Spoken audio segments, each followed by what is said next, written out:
Let's get to the Democratic reaction of this. State Rep Mihaela Plesa is joining us. She represents parts of Collin County.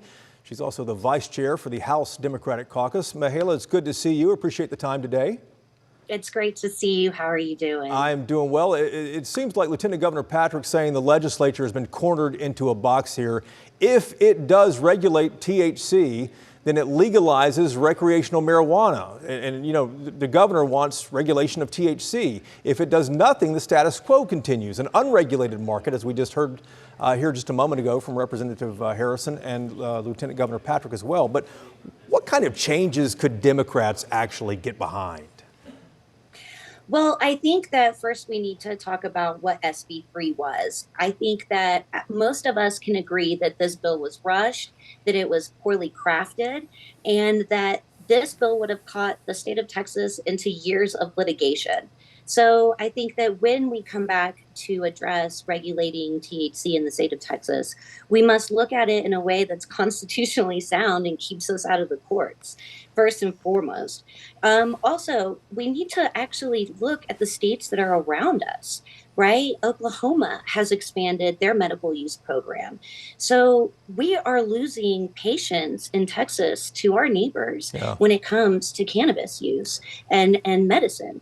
So I'm interested to see what this new proposal is going to look like as we get into the special session on July 21st. Well, what do you expect it to look like? Because that's the question right now. There's, of course, 3 or 4 weeks for someone to write a bill and propose this to make sure it looks fine for the governor. But, of course, we don't know what's going to happen in the Senate with it because we don't know what's going to be in the bill yet. What do you think it might look like? Well, I think that it's going to look similar to what we see some of our neighbors doing.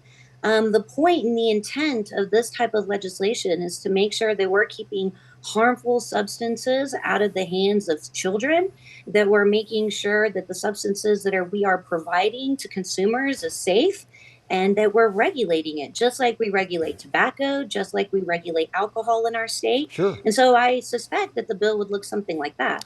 You know, the lieutenant governor says he thinks that the veto shows the governor wants to legalize recreational marijuana. Of course, polls have shown that Texans actually do want to legalize recreational marijuana. Do you think the governor wants to push the legislature to do that? Are we close to that?